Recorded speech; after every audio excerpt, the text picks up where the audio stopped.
Сегодня в Верховном суде Татарстана обвиняемый в нападении на 175-ю Казанскую гимназию Ильназ Галевиев выступил с последним словом. Он попросил прощения у потерпевших и сказал, что постарается выплатить весь ущерб. Приговор по этому громкому делу вынесут 13 апреля. Процесс стартовал в ноябре прошлого года. Материалы дела свыше 300 томов, потерпевших больше 600 человек. Группа гособвинителей во главе с прокурором республики Ильдусом Нафиковым настаивают на пожизненном лишении свободы. В зале суда сегодня работала Вероника Гайнудинова.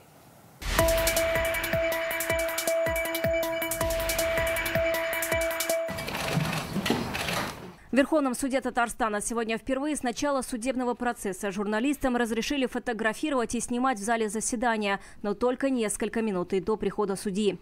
Напомним, о запрете съемки просил сам Галевиев. Сегодня, увидев камеры, он начал нервничать и нецензурно выражаться в сторону прессы.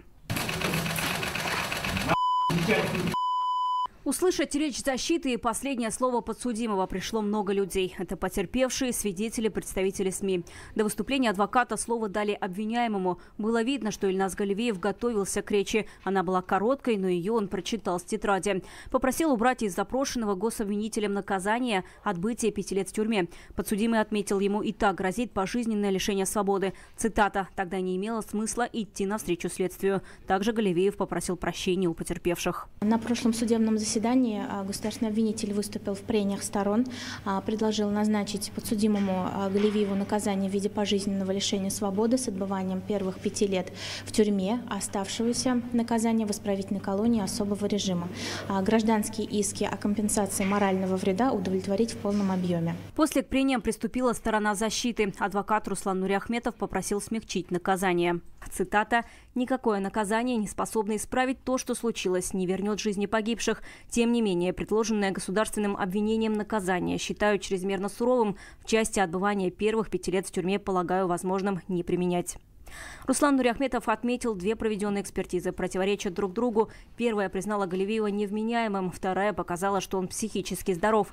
Адвокат попросил руководствоваться первичными исследованиями и освободить Ильназа Галевиева от уголовной ответственности и направить его на принудительное лечение. Исковые требования потерпевших о материальном и моральном вреде адвокат посчитал завышенными и попросил уменьшить сумму. В заключение защита попросила учесть то, что Галевиев признал вину, раскаялся, способствовал расследованию и имеет большое количество заболеваний.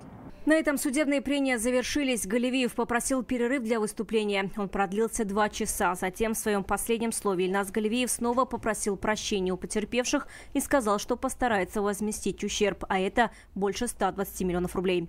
Цитата: «Знаю, что никакие слова и деньги не вернут погибших. Инвалидов не сделают здоровыми.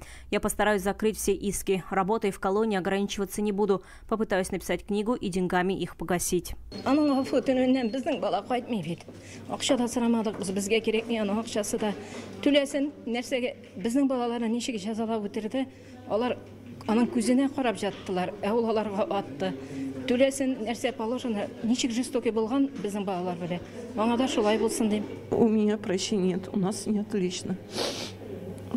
Нету. Процесс по делу начался еще в ноябре. За полгода допросили 600 человек. Это потерпевшие и свидетели. Напомним, трагедия произошла в мае 2021-го. Во время стрельбы погибли 9 человек, в том числе 7 детей. Еще 139 получили тяжелые травмы. Уголовное дело насчитывает свыше 300 томов. Приговор Ильназу Галевиеву должны огласить 13 апреля. Через месяц, 11 мая, 2 года со дня трагедии. Вероника Гайнудинова, Данил Филатов, ТНВ, Казань.